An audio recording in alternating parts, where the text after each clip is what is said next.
What is going on, my people? Louie C. the Mayor. Man, let me tell you something. Every day is a lot of stuff going on. Immediately after the show today, 7 o'clock, make sure you tune in to Wild 92.7. We going in on Thursday Night Live, worldwide, DJ Slice, DJ Jack, DJ DOSCO Episcopo. You could tune in on iHeartRadio worldwide. And today, well, we got a special person in the building. But before we get to the meats and potatoes, I want to give a shout out to FloridaKeysEnergy.com. If you have an accident in a moped, bicycle, car, these are the people that you call locally. FloridaKeysEnergy.com. And Dr. Burrows, we're getting ready for a big opening June 1st. A lot of serious stuff going on there. Like I told y'all, there's no need to panic.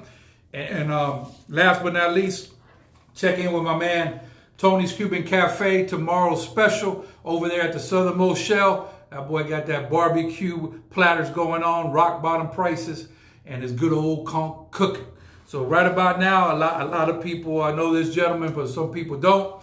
We have world famous, not only locally, world famous Commissioner Billy Wardlow in the building. Mr. Wardlow, what is going on, sir? How you doing? Not much, Louie. I appreciate you having me here to talk about what's going on in the city.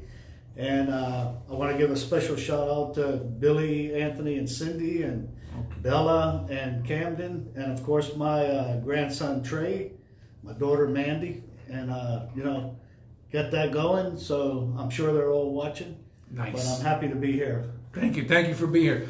Do me a favor, please. Hit notifications right here. Get notifications also when the podcast come on. Louie C. the Mayor, 6:45 Monday to Friday. You notify and subscribe right here. For those of you on YouTube, let's make it happen. And any questions you got for the commissioner, any kind of questions you got, this is how we do it. Blood raw out here. And the Wardlow's been in town for a very long time. Big following with a lot of generations, and actually got with the Wardlows back in the baseball days of Key West baseball. So first, let's start off with tell the people a little bit about yourself, Billy, in case they don't know who you are. Well, I was born and raised here 66 years ago in August, and I've been married to my wife Debbie for 46 years.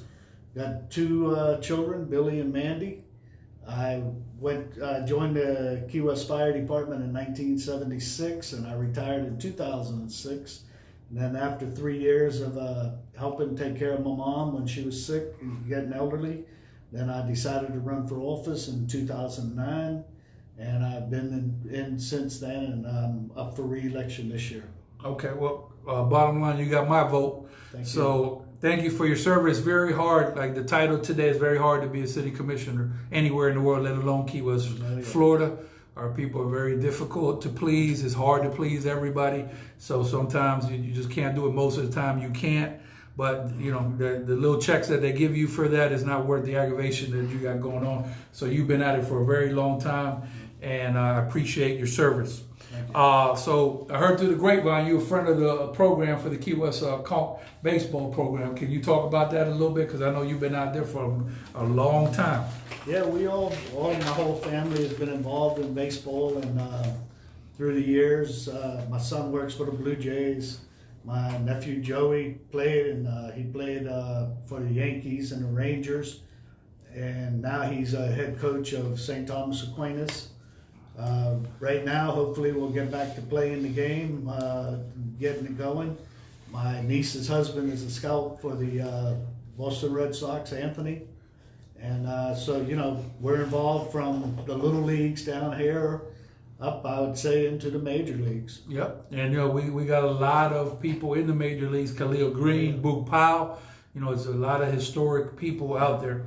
And bottom line is Joey Gandolf was on the show the other day, and I said we got to get Tampa Jesuit on the schedule. So Big Ralphie Enriquez Sr., Jr., all of y'all, we need to get that man on the schedule. And now I forgot about Joey. We need to get that man on the schedule because them gates are going to be big. And I'm biased, but all-time second baseman in the history of Key West High School, above and beyond Joey Wardlow, second base state champ, 1984. That's a little bit before I came to Key West. I came the next year, but that is outstanding, and I wish Joey well. That man was a serious situation. They misjudged that man because the height when he came on the field. They found out after the game what it was all about. So, Billy, let's get to the meats and potatoes of this. What's going on here in the city of Key West. And if y'all have any questions, this will be the time. We're going to try to answer all questions that come in on the podcast today. Okay. Bottom line, what is your feelings about the June 1st opening? Well, it's to me, it's a little scary, but we need to do it. We have a lot of people in this town that's out of work in the tourist industry, and I feel that we have to get them back to work. And the only way to do it is to open the gates, open the pearly gates, we'll say. But we still have visitors in town right now that aren't local, don't look to be local residents. But I think it's time that we do it. I thought they were going to do it on Memorial Day, but June the 1st would be a better day because I think it'll start off a little slow, and maybe on the weekend, after the 1st, that it'll start picking up. But I think we really got to do it. There's a lot of people in the tourist industry down here. Absolutely. And a lot of people don't understand how jurisdictions work, right? So we had the city, we got the county, and then we got the governor. But governor is calling shots, so you might want to stay closed on our side or whatever. The county might want to stay closed. But if the governor wants it open, then you got to open it. A lot of discussions took place there. So, some people say, well, why are we opening stuff? Some of this stuff is out of our control. We got to do what we're told or whatever. The governor got to tell them, do what he's told in Washington. Everybody got a boss as a chain of command. So don't blame it on the city or the county. I mean, this is coming direct from the governor's office. If you have an issue, call the governor's office and let it be known. But at this point, whether you like it or not, it's happening. And there's no need to panic. You just have to be safe out there and keep following the procedures with the mask. Don't be reckless. And I'll be honest with you, it's not if or when. It's definitely going to be more positive cases coming in with more testing. And testing is the critical part. And also, Billy, to touch on this real brief, a lot of people hold them back by going and get them checked out, medically because they're scared of the COVID. This is a mistake, I believe. No, everybody's got to patrol themselves. And the main thing is go out and if you feel that you want to get the test, get it done. It's for your own good. If you don't want to do it, then don't. It's like, going out in public. If you want to go out in public, that's fine. But the ones that want to stay home, stay home. And, but we're going to get through this. We're going to get through this. It's going to be tough. But, I could see us getting through it. We got a lot of medical people, not only here in the county, but the state. And, the county and the governor and the city is all meeting together, and we're getting things done. And so far, I think we've done a hell of a job. And, everybody's hanging in there. So just keep praying to God, and everybody stick together and take care of one another and be safe. And these people have a very difficult job. The city, the county, public officials, it is very hard because this is what I call a Category 6. Yeah. And there was no books that you read how to do it. You just kind of go day to day or whatever. But imagine the people didn't have the experience like us dealing with hurricanes. Right. At least we got a crash course on that, but this on something else or whatever. So, sometimes we don't agree with certain things that are implemented, but we got to respect that and people doing the best job that they can or whatever. This is not a problem just in Key West. We're not immune to it. This is a worldwide problem. So thank you all, and especially those people on the front lines, the first responders, the doctors, the nurses. I mean, this is incredible. Never in America would you go to the job. Obviously, fire, you risk your life every day. You go to the job. You're never going to have police. But, for doctors and nurses, they don't sign up for that. Yeah, you could die. And when you go to your shift or whatever, it's a serious situation. So much love to all the doctors and the nurses. Also, I know firsthand because my daughter is a nurse out here at Lower Keys Medical Center. Serious situation. So I appreciate it. Yeah. Questions, if you have any, we're going to be taking them here momentarily. Please let me know any questions that you got. And also, I want to, I heard through the grapevine also that you are a friend of the program, also the Toronto Blue Jays. How did that come about? Well, my son started with them 21 years ago. So, of course, I got to be a Blue Jays fan. Gotcha. And right now everything is on the borderline. So right. He's anxious to get back to work. and hopefully they'll do something. And the leagues, all the teams in the major leagues. Like I said, my Anthony, my niece's husband, works for Red Sox. So, Really? We got to get them out there. He's a scout for the Red Sox. Yeah. Oh, that's awesome. So, I mean, everybody's got to get back out and get to work from, there's a lot of people in the concession stand, ticket takers, parking lot attendants that have been furloughed in the major leagues. And, we got to get them out. They've come up with a set of rules. So hopefully in the next few weeks, they'll get started. And what is Little Billy's title with the Blue Jays? He's the equipment coordinator for the minor leagues. Yeah. He came out what year again, Billy? High school? He graduated in 92. 92, okay. Yeah, the boy was serious in that shortstop. It's just, Billy, I see you, boy. Look, we out here doing it big, so I'm hoping to see you when you come down here. And if Little Billy comes down here, I want to get on the program, talk Major League Baseball, because it's serious. Some of y'all love it. Some of y'all think it's hard to hit that golf ball. That ain't nothing. That golf ball easy. That baseball is serious, boy. I mean, if you fail in your job 3 out of 10, they fire you twice. Not one time, twice or whatever. So it's a serious situation. So a lot of people don't understand how things work on the diocese and City Hall. So why is it important to have 4 votes on an agenda item? Because people have no idea, that never been over there, but this is what we're trying to do. This is why I asked this question, to try to get the vote out for 2020. The supervisory election challenged me to get 85% of the vote, and we got a chance. So I want people to get engaged. So can you answer that question? Well, it's very important because it's the majority of the commissioners that vote any laws and regulations that go on into the city. And that's why it's very important to have good communication with our management staff and the department heads. So when we go up there, we can make a sound decision. And if you come up with a 4-3 vote, the resolution will pass or the ordinance will pass. And if it comes up where one commissioner is absent one meeting and there's only 6 of us there, a 3-3 vote is a no vote. Right. So that's going. So, I mean, it's very important. So the motion will fail. Right. On a 3-3. Fail, yeah. Okay. So it's very good that we have the majority of the commissioners that win it. I've been on the winning side. I've been on the losing side, and that's how democracy works. And I'm very proud that we have it, and I'm very proud to be on the commission. Gotcha. And some of y'all that like to complain but don't want to be part of the solution, you go down to the City Hall, you file your application, and you go ahead and run for office. This stuff is not easy. It's very difficult. Okay. And then you heard what the man said. I keep telling y'all about agreeing to disagree.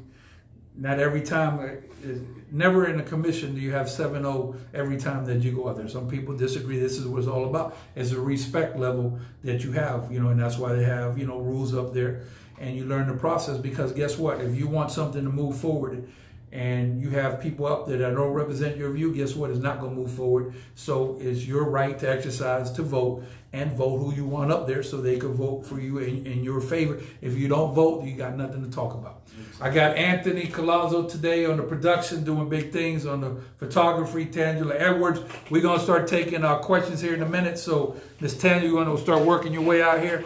And we're going to take some comments and questions. Also, another meats and potatoes is, Billy, it's really hot right now. It's a hot potato around town. What do you say to people who don't want to ever, in the history from here forward, see a cruise ship in Key West again? Well, it's a good idea that we don't have cruise ships. But the problem is we have so many people employed in the tourist industry again that we really need them. And I don't have a problem with reducing how many come into town, reducing how many get off of the ship, but I really do think we need them. And the city of Key West only has control of Mallory Square. Pier B is privately owned, and the Outer Mole is owned by the U.S. Navy.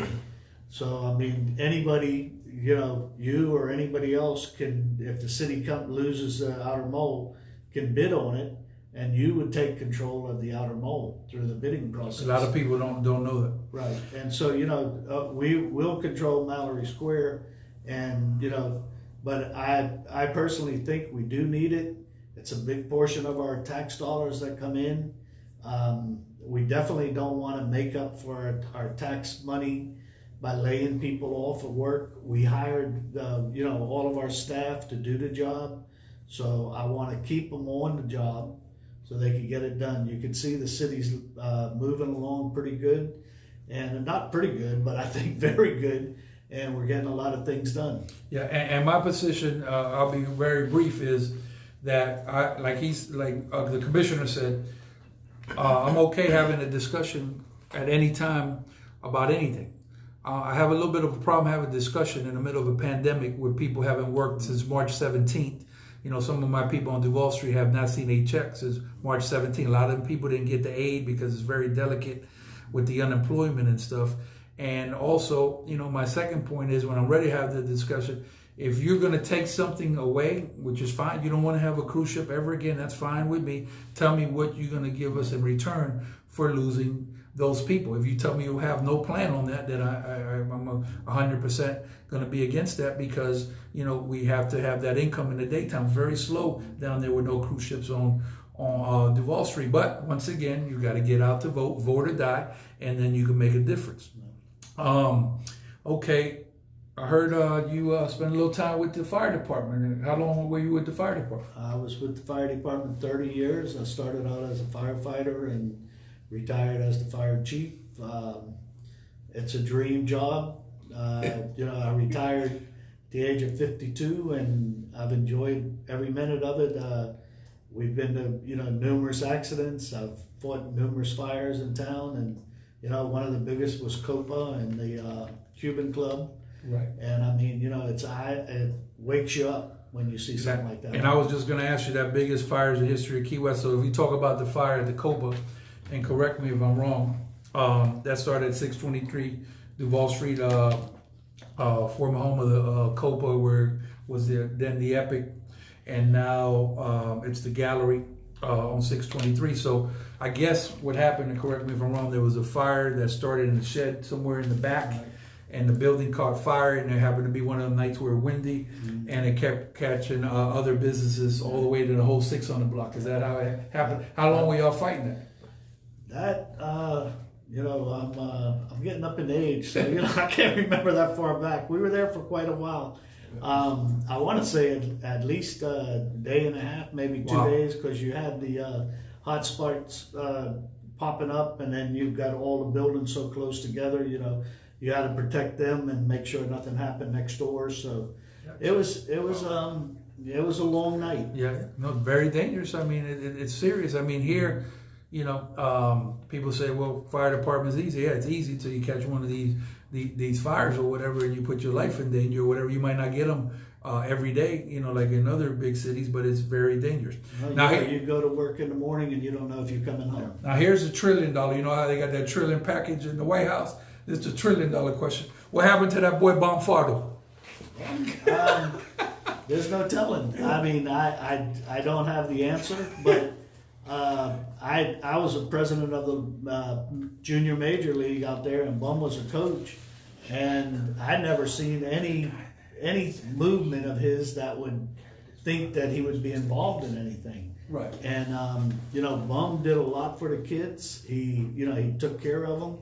We had good equipment, and I joined. Bum was going to hire me in '76, and that's when the problems happened. And so Gibby Gates was the chief at the time, and he hired me. So, but in January, Bum told me that I'd be the first one he would hire when this happened, and come April 22nd, Gibby hired me. Okay, so now since there's a lot of time, Netflix, you can watch HBO, Cinemax.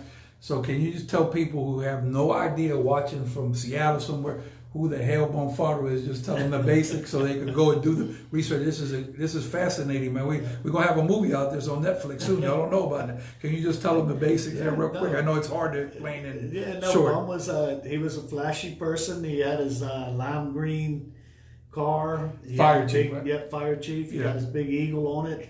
He had a house on United Street and every year he would have Christmas parties, and everybody in town was invited, and he was just, an exciting person, and you know, I wish him the best. I respected him. I thought he was a great guy. Nice. Thank you for Great that. fire chief. All right, Miss Tangela, let's get to the meats and potatoes with these people. Who you got on their name and question? It's a compliment from Chris Valdez. Christopher Valdez, you know a guy named Christopher Valdez? Christopher Valdez, I think I might know him. Yeah. He spent a lot of time on Key West High School and played base. What that boy talking about? He said he's one of the best, common sense and intelligence, experience and caring. And then he left. He said he carried my dad to his final resting place, so you know we think about him. Yeah. So Clark Valdez, that boy was no joke on that field. The umpire. No, he was a strict umpire, and he did his job, and people respected him, and he made the Conch Republic flag. Yeah, he was the Betsy Ross of the definitely. God bless him. God bless you, Chris. We love you. Thank you for that.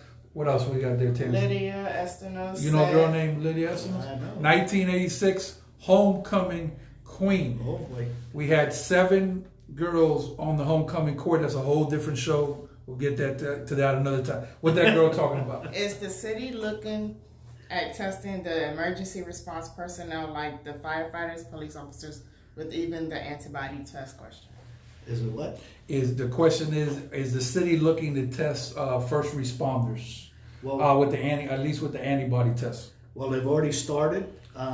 The Dr. Burroughs, in fact, they set up a program, and the tests are free. The thing is, the city is not making it mandatory. They offer it to you, and you can go get the test done. And there's a problem, you know, if they make it mandatory and you come back with something, then the city has to cover it. So yes, the tests have been offered to the police and fire, and I believe everybody in the city. I did it the first you day. Did it? Yes, the first day that it was offered to city employees, I went down to 2 friends, and Dr. Bruce Burroughs and his wife administered the little finger test, and it came back negative. And you said the other day on the commission meeting, you had a couple of the doctors out there, Dr. Burroughs being one of them.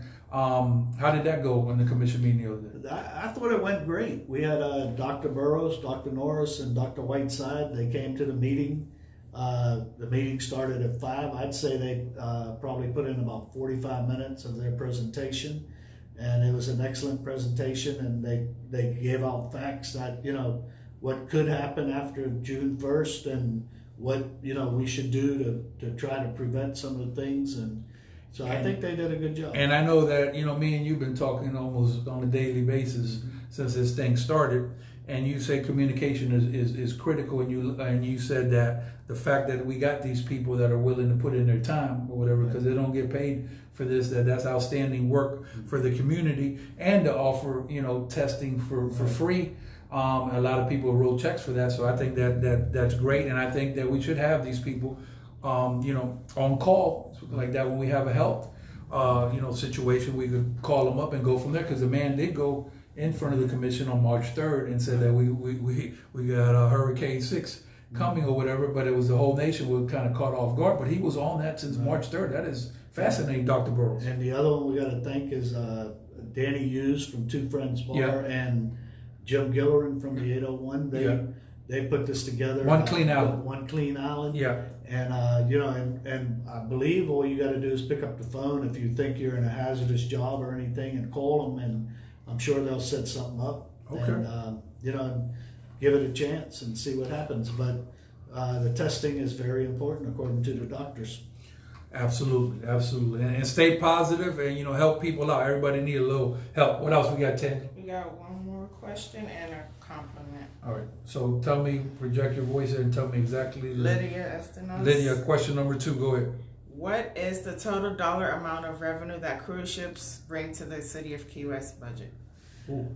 That's hard to say. But we've been told from our finance director and our city manager, it brings the tax dollars. It's about $8 to $10 million a year. Wow. That we get in revenue from there. Now, that's with disembarking fees, and then we have to take care of the docks and stuff like that. So I mean, you know, it's a wash, and we got to do the military. We have to pay them, and you got to have the Comtrain's got to transport people, because nobody's allowed to walk once they get off the ship. Yep. Sounds like a big number. Oh yeah, no, it is. All right, what else we And got? everybody has different answers for it, but that's what we've been told from our. It's a good question. These are good questions. Thank you, Lydia. Every question's a good Yeah. question. And we have a compliment from City Commissioner Clayton Lopez. Okay. He says, I miss sitting next to Billy. And that's Okay. my buddy. That's my buddy. Awesome. That's awesome. We went to school. And here, together. just to be clear for the record, in case the feds watch, we're not in Sunshine, because this is a comment coming in from another place or whatever. We can't be too careful around here or whatever, so it's all good. Let me see who else. We're going to give a couple shout outs here real quick. So let me see who else we got here. Okay. Good old Joey Wardlow. Look, we got Joey boy. checking in. Damn. Wardlow in the building. Okay. Brian Velez checking in. Thank you. Mark, thank you for checking in, sir. Pamela Hershey, #1 fan. And look, I mean, before you say something, me and Billy got the match. You see, it's hard to talk to these things in the middle of a podcast. It's really serious. It's really serious out here. Clayton, thank you again, sir. All love. So right now, listen, I need y'all right now. You know, we got two things running right now, because I know we into the WOW 92.7 right now. Tune in on iHeartRadio. We're going to be on to 9 o'clock tonight, and you know, we boosted spirits. Billy, I want to thank you from the bottom of my heart. This is one of my people that taught me the right way to do things. You know, I'm a little bit wild and crazy still, so he could tell you back in the day it was really crazy, whatever. So he kept me in line. kept me in line, and you know, we still out there supporting sports, and hopefully, you know, we get back on track. And special shout out. I want to end with this special shout out to the class of 2020. What a year them poor kids had to go through. It's a year they're going to remember. Yep. Everybody remembers their graduation year, but this is It's crazy. sad time. But Yep. you know, we'll get through it. Yes. Adversity is critical. This is the most adversity you could get. Shout out to FloridaKeysEnergy.com. Shout out to Dr. Burrows on the program tomorrow. Advanced Urgent Care. Tony's Cuban Cafe. Go get you that barbecue tomorrow. And me and Billy been doing this for a long time. On the count of 3, we're going to let it loose. Hold on. We're going to take a breath here. Hold on. I'm going to put the glasses on. Oh, boy. We're going to go in. 1, 2, 3. Ha!